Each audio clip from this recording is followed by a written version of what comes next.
அன்பு சகோதர சகோதரிகளே வணக்கம். 17/12/2025 புதன்கிழமை. இன்று பிறந்தநாள் காணும், திருமண நாள் கொண்டாடும் அனைவருக்கும் வாழ்த்துக்கள். விசாக நட்சத்திரக்காரர்கள் பெருமாள் கோயிலுக்கு சென்று வந்தால் உங்களுக்கு சகல சௌபாகியமும் கிடைக்கும்.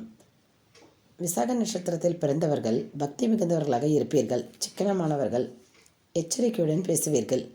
கவலையற்றவர்களாக இருப்பீர்கள். சற்றே முன்கோபமும் கொண்டிருப்பீர்கள். நீதி நேர்மைக்கு கட்டுப்பட்டவர்கள். சகல கலைகளையும் அறிந்தவர்கள், திறமைசாலிகள். நீங்கள் வணங்க வேண்டிய ஆலயம் திருச்சி மாவட்டம் லால்குடி 12 கிலோமீட்டர் தொலைவில் அமைந்துள்ளது. நத்தம் என்ற கஜாரண்ய தலம். திருச்சியிலிருந்து ஆலங்குடி மகாஜனம் வழியாகவும் புல்லம்பாடியிலிருந்து வெங்கடாச்சலபுரம் வழியாகவும் இந்த தலத்தை அடையலாம். பெருமாள் கஜேந்திரவரத பெருமாளாக காட்சியளிக்கிறார். தாயார் ஆதிலட்சுமி என்ற திருநாமத்துடன் தனிச்சந்நிதி கொண்டுள்ளார். யோக நரசிம்மர் சன்னதியும் இந்த திருத்தலத்தில் உள்ளது.